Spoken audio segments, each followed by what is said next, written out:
নমস্কার, ডিজিটাল খবরিলালে সবাইকে স্বাগত। আগেকার দিনে বয়স্ক মানুষজন বলতেন যা রটে তার কিছুটা তো বটে, অর্থাৎ যা শোনা যাচ্ছে সেটার কিছু হলেও ঘটেছে।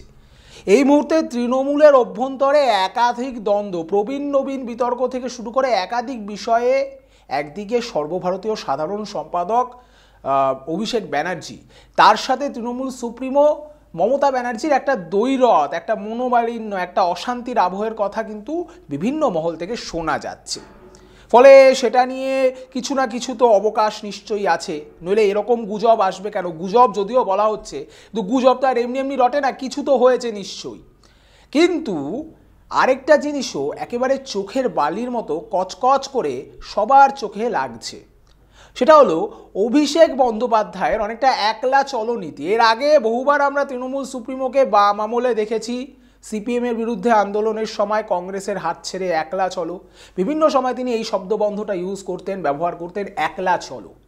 এবার তার রাজনৈতিক উত্তরসূরি যাকে ধরা হচ্ছে, ভবিষ্যতে তৃণমূলের সর্বময় কর্তা যাকে ধরা হচ্ছে, সেই অভিষেক বন্দ্যোপাধ্যায় কি কোথাও গিয়ে তৃণমূলের মধ্যেই একলা চলো এই নীতি নিয়ে এগোচ্ছেন?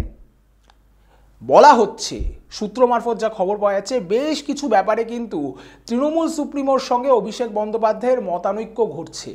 বেশ কিছু ক্ষেত্রে তিনি যেরকমটা চাইছেন সেরকমটা হচ্ছে না। অর্থাৎ অভিষেক বন্দ্যোপাধ্যায় যেমন ধূপগুড়িতে গিয়ে উপনির্বাচনের সময় কথা দিয়েছিলেন যে 31শে ডিসেম্বরের মধ্যে ধূপগুড়ি নতুন করে মহকুমা হবে, সেই মর্মে সমস্ত ঘোষণাপত্র হয়ে গিয়েছে। কিন্তু এখনও অবধি জানুয়ারি মাস কেটে গেছে, অনেকটা এগিয়ে এসছে জানুয়ারি মাসের, কিন্তু তাও ধূপগুড়ির কিন্তু আলাদা করে মহকুমা ঘোষণার কোনো সরকারি ফতোয়া জারি করা হয়নি। এই নিয়ে ধূপগুড়িতে বিস্তর ক্ষোভও রয়েছে। নিজের কথা দিয়ে কথা রাখতে না পারার বেদনা নাকি অভিষেক বন্দ্যোপাধ্যায়কে কুড়ে কুড়ে খাচ্ছে। ফলে তিনি কিন্তু একদিকে ক্ষুব্ধ, যদিও তৃণমূল কংগ্রেসের যারা মুখপাত্র আছেন তারা কিন্তু আঙ্গুল তুলছেন প্রশাসনিক অপদার্থতার দিকে। যারা প্রশাসনিক কর্তা ব্যক্তি আছেন তারা ঠিকঠাক মতো কাজ করছেন না, তাই এই অপদার্থতা। কিন্তু কোথাও না কোথাও গিয়ে প্রশাসনিক কর্তা ব্যক্তিদের অপদার্থতা কি কোথাও গিয়ে প্রশাসনিক যিনি প্রধান তার দিকেও বর্তায় না? এই প্রশ্ন কিন্তু উঠছে। অপরদিকে অভিষেক বন্দ্যোপাধ্যায়ের যে নিজের একেবারে লোকসভা কেন্দ্র, নিজের গড় বলা যেতে পারে ডায়মন্ড হারবার, সেখানে বেশ কিছু এমন ঘটনা আমরা দেখতে পাচ্ছি, এমন ঘটনা প্রবাহ আমরা দেখতে পাচ্ছি, যেটা দেখে কিন্তু মনে হচ্ছে যে অভিষেক একটা মিনি রাজত্ব চালাচ্ছেন, একটা মিনি রাজ্য চালাচ্ছেন এই ডায়মন্ড হারবারে, যে ডায়মন্ড হারবার মডেলকে নিয়ে অদূর ভবিষ্যতে তিনি এগোবেন, অনেকটা নরেন্দ্র মোদীর গুজরাট মডেলের মতো। কিন্তু অন্য রাজ্যের অন্যান্য জেলাগুলোতে বা অন্যান্য যে লোকসভা কেন্দ্রগুলো আছে সেখানে কিন্তু এইসবের কোনো ছিটেফোঁটা দেখা যাচ্ছে না, উদ্ভাবনী সব ব্যাপার। একদিকে যেমন একটা বড় অঙ্কের মানুষকে বার্ধক্য ভাতা দেওয়া, অপরদিকে চেষ্টা করা যারা কৃষক আন্দোলনের সময় 100 দিনের কাজের প্রকল্পের বকেয়া টাকা নিয়ে যে দিল্লির বুকে একটা বড়সড় আন্দোলন করেছিল, একটা রাজনৈতিক কর্মসূচি নিয়েছিল তৃণমূল কংগ্রেস, সেই সময় এখান থেকে অনেক কষ্ট করে বাসে করে অন্যান্য উপায়ে, ট্রেন পাওয়া যায়নি, ট্রেন শেষ মুহূর্তে বাতিল হয়েছিল, এটা অনেকেই জানেন। তারা গিয়েছিলেন সেখানে, অনেকে পুলিশের হাতে মারও খেয়েছেন। ফলে সেই মানুষগুলোকে কিছুটা হলো টাকা পাইয়ে দেওয়ার জন্য বদ্ধপরিকর ছিলেন অভিষেক বন্দ্যোপাধ্যায়, এবং যেটা তিনি বলছেন যে তিনি সে ব্যবস্থাটা করেওছেন। এবং অদূর ভবিষ্যতে যদি এই ব্যবস্থার কোনো সুরাহা না হয়, অর্থাৎ 100 দিনের কাজের প্রকল্পের কোনো সুরাহা না হয়, তাহলে তিনি নিজের মতো করে একটা ব্যবস্থা করার চেষ্টা করবেন, এমন কথাও তিনি বলেছেন।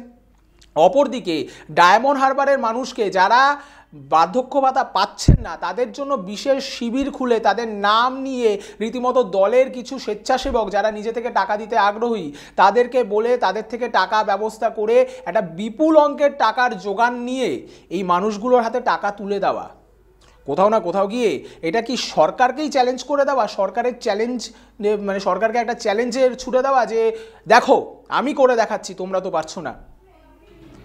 একই দল সরকার চালাচ্ছে, একই দলের এমপি তিনি, অথচ তিনি কিন্তু নিজের নির্বাচনী কেন্দ্র, নিজের ডায়মন্ড হারবারে এমন কিছু করছেন যেটা বাকি জায়গায় হচ্ছে না।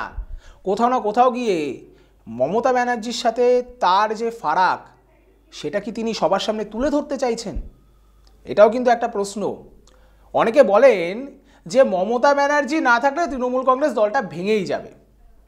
আচ্ছা, অনেকের আবার এটাও মনে আছে যে যখন ইন্দিরা গান্ধীকে কংগ্রেস থেকে বের করে দেওয়া হয়েছিল, তখন পরে আবার কিন্তু ইন্দিরা গান্ধী নিজের কে প্রমাণ করে কংগ্রেসের কমান্ড নিজের হাতে নিয়েছিলেন। অভিষেকের ক্ষেত্রেও সেরকম কিছু হবে কি? অনেকে কিন্তু এই প্রশ্ন ভাবছেন, কারণ এখন থেকেই অভিষেক যেভাবে নিজের ইমেজ তৈরি করছেন, সেক্ষেত্রে কিন্তু অদূর ভবিষ্যতে এরকম একটা সম্ভাবনার কথা কিন্তু মানে একেবারে উড়িয়ে দেওয়া যায় না, যেখানে প্রবীণ নবীন বিতর্কে একেবারে দল জেরবার। প্রবীণ বিতর্কে অবশেষে মুখ্যমন্ত্রীও মুখ খুলেছেন। তিনি বলেছেন যে 60 বছরের ঊর্ধ্বে হলেও যদি সে যোগ্য হয়, তার যদি কাজ করার ক্ষমতা থাকে, তাহলে আমরা কিন্তু তাকে তাড়িয়ে দিই না। গঙ্গাসাগর মেলা থেকে তিনি এই কথা বলেছেন। অপরদিকে অভিষেকও তারই মানে একই জায়গা বলা যেতে পারে, দক্ষিণ 24 পরগনা। সেখানে একটি সভাতে কিন্তু দাঁড়িয়ে পরিষ্কার তিনি ঘোষণা করে দিয়েছেন যে আমার যখন 60 বছর বয়স হবে, তখন কি আমি এখনকার মতো কাজ করতে পারবো না। ফলে একটা বয়স একটা ফ্যাক্টর, সব মিলিয়ে কিন্তু একটা জটিল কুটিল বিষয়। এই মতানৈক্য, এই যে টাসেল, এবং যেটা বলা হচ্ছে সমান্তরালভাবে একটা প্রশাসন চালানো, সমান্তরালভাবে প্রশাসক হয়ে ওঠার চেষ্টা, এটা কিন্তু অনেকেই মন্তব্য করছেন, অনেকেরই কিন্তু চোখে লাগছে, বিশেষ করে রাজনৈতিক মহল, যারা একটু রাজনীতির কারবারি। মমতা বন্দ্যোপাধ্যায়ের পাশে থেকে একসাথে লড়াই করার বদলে আলাদা আলাদা মঞ্চ, পিছনে ব্যানারটা তৃণমূলের, কিন্তু আলাদা আলাদা মঞ্চ, দুজনকে একসাথে দেখা যায় না। আলাদা আলাদা মঞ্চে দাঁড়িয়ে আলাদা আলাদাভাবে কোথাও গিয়ে মমতা ব্যানার্জির ছায়া ছেড়ে নিজের একটা আলাদা ইমেজ তৈরি করার চেষ্টা, এবং তাতে কি মমতা ব্যানার্জির সাথে মুখোমুখি সংঘাতে প্রস্তুত অভিষেক বন্দ্যোপাধ্যায়? প্রশ্ন কিন্তু উঠছে। এবং এই সংঘাত যদি হয়, যেটার কথা এই মুহূর্তে বিভিন্ন রাজনৈতিক মহলের বিভিন্ন বিশেষজ্ঞরা বলছেন, তাহলে অদূর ভবিষ্যতে তৃণমূলের কি অবস্থা হবে? তৃণমূলের তাতে আখেরে লাভ হবে না ক্ষতি হবে? লাভ ক্ষতির এই রাজনীতির অঙ্কে আমাদের নজর থাকবে সব সময়, আর আপনাদের নজর থাকুক ডিজিটাল খবরিলালের পর্দায়, কারণ ডিজিটাল খবরিলাল মানেই খবর আপনাদের, নজর আমাদের। ডিজিটাল খবরিলাল, খবর আপনাদের, নজর আমাদের।